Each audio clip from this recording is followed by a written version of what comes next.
अचानक कलेक्टर संजीव की गाड़ी चाय वाले की दुकान के सामने आकर रुकी। यह देखकर चाय वाला घबरा गया। कलेक्टर संजीव गाड़ी से नीचे उतरे और चाय वाले के पास आकर पूछा कि मोहनदास कहाँ है। चाय वाला बोला, कौन मोहनदास साहब, मैं उसे नहीं जानता। कलेक्टर संजीव बोले, अरे वही मोहनदास जो तुमसे पहले यहाँ चाय की दुकान लगाते थे। चाय वाला बोला, साहब वह तो 5 साल पहले ही यहाँ से अपने गांव चले गए। तब से मैं ही यहाँ पर चाय बेचता हूँ।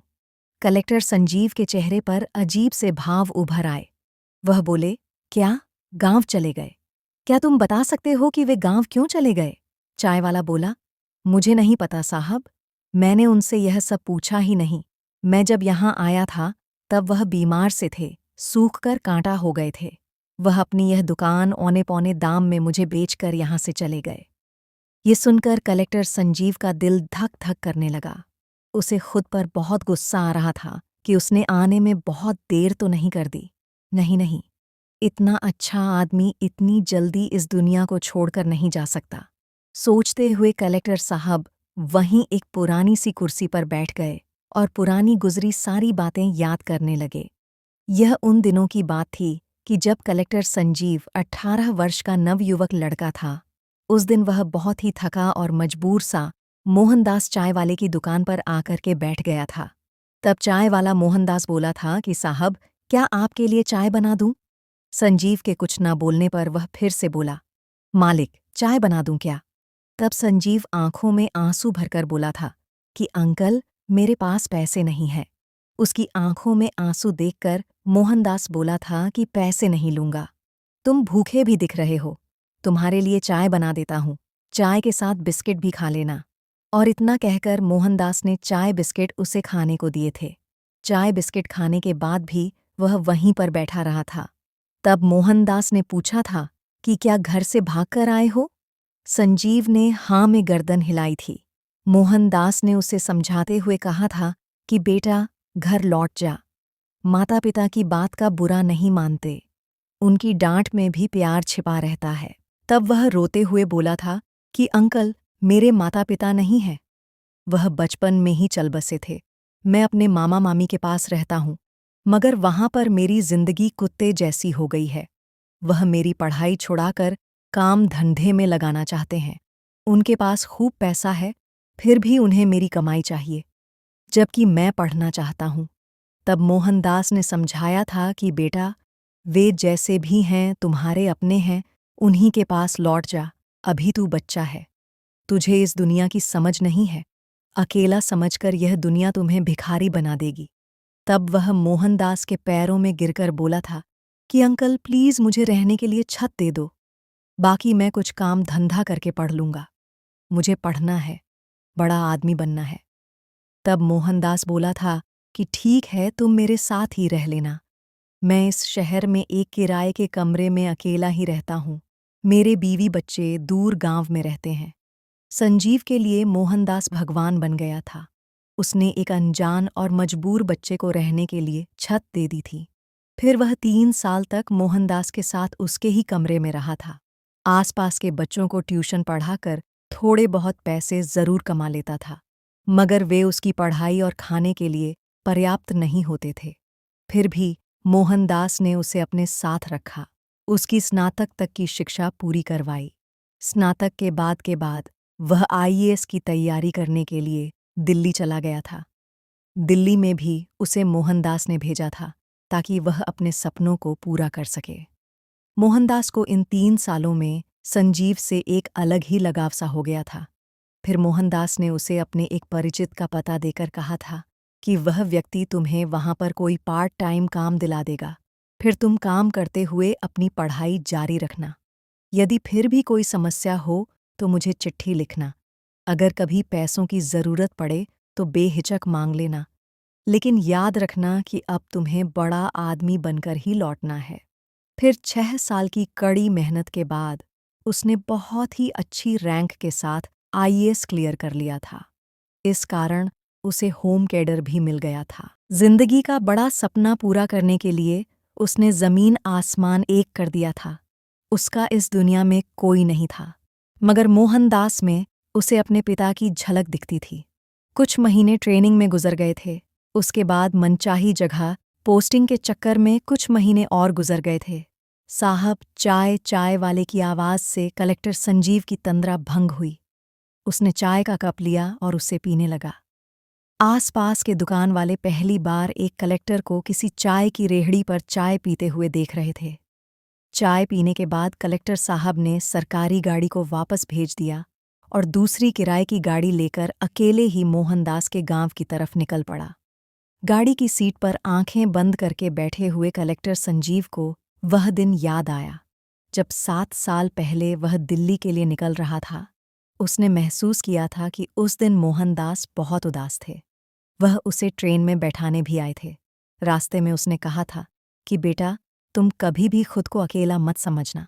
बेटा, तू जानता है कि मेरा कोई बेटा नहीं है।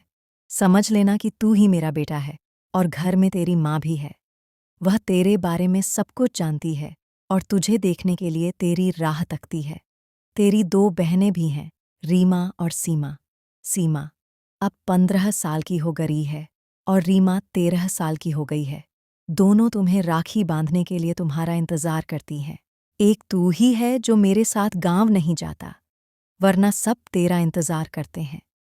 जवाब में वह इतना ही बोला था कि अंकल, मैं वादा करता हूं कि मैं कामयाब होकर ही लौटूंगा और जिस दिन कामयाब होकर लौटूंगा उसी दिन माँ से मिलूंगा और बहनों से राखी भी बंधवाऊंगा। उन्हें बोलना कि मैं एक दिन जरूर उनके पास आऊंगा। इतना कहकर वह ट्रेन में बैठ गया था। जब ट्रेन चलने लगी तब मोहनदास खिड़की के सहारे दौड़ते हुए आया था और बोला था कि बेटा, तेरे बैग में टिफिन डाल दिया है, भूख लगे तो खा लेना। यह सब याद करते हुए संजीव की आंखों से आंसू बहने लगे थे। वह सोच रहा था कि मोहनदास उसकी कितनी फिक्र करते थे और मैं उन्हें एक चिट्ठी भी नहीं लिख पाया। मैं कितना स्वार्थी हो गया था, बड़ा आदमी बनने के लिए अंधा हो गया था। मैं वह मोहनदास के घर कभी नहीं आया था, मगर वह मोहनदास के गांव का नाम अच्छी तरह से जानता था। गांव पहुंचने के बाद वह लोगों से पूछता हुआ मोहनदास के घर जा पहुंचा। उसने देखा कि घर में 2 पुराने कमरे थे।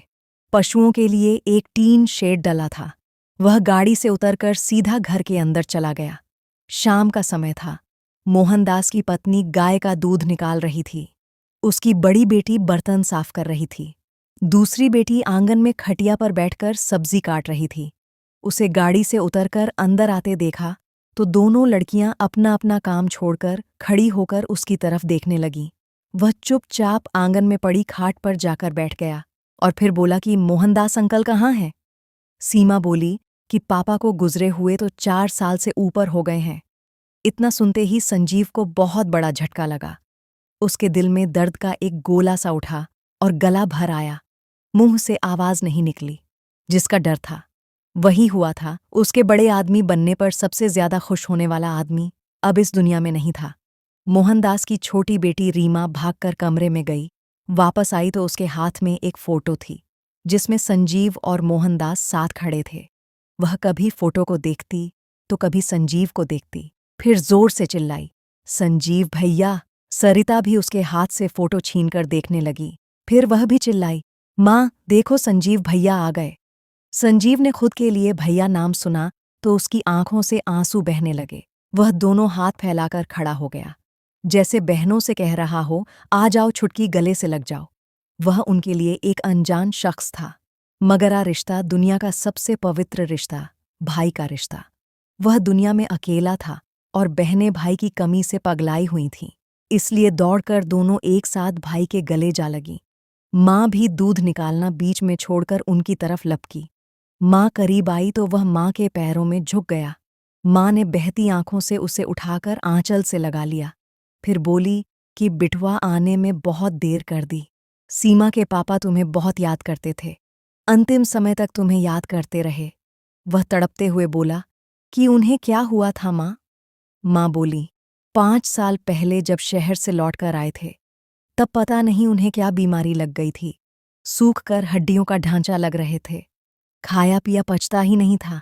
1 साल तक जगह जगह से जाकर दवाई ली, मगर कोई फायदा नहीं हुआ। फिर एक दिन वह हमें छोड़कर चले गए। माँ आगे बोली, उनके जाने के बाद बहुत मुश्किलें आ पड़ीं। सीमा के दोनों चाचा मेरे पीछे पड़े हैं। वह कह रहे हैं कि घर और खेत उनके नाम कर दूं, वरना बेटियों की शादी नहीं होने देंगे। पिछले 10 दिनों से तो लोगों ने नाक में दम कर रखा है। बेटा, वे रोज धमकी देते हैं कि बेटियों की शादी के बाद तो यह जमीन वैसे भी उनकी ही हो जाएगी। संजीव बोला कि मैं आ गया हूं माँ, अब मैं सब ठीक कर दूंगा। वह भरे गले से बोली, आने में बहुत देर कर दी रे बिटवा। वह भी रोते हुए बोला कि बड़ा आदमी बनने के चक्कर में फंस गया था माँ। वह उसके चेहरे पर लाड़ लड़ाते हुए बोली, बड़ा आदमी बना कि नहीं? वह बोला, हाँ माँ, बन गया हूं। माँ ने जिज्ञासावश पूछा, कितना बड़ा? थानेदार जितना बड़ा या फिर तहसीलदार जितना बड़ा? वह बोला, माँ, इन सबसे भी बड़ा। वह मुस्कुराते हुए बोला, माँ, मैं कलेक्टर बन गया हूं। सीमा बोली, माँ भैया जिले के सबसे बड़े अफसर बन गए हैं। माँ बोली, अच्छा, तब तुम लोग रुको, मैं अभी आती हूं।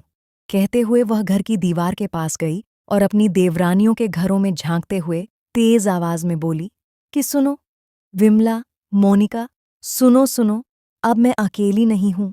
मेरा बेटा आ गया है। तुम्हारा रिश्तेदार थानेदार है ना, पर मेरा बेटा कलेक्टर है।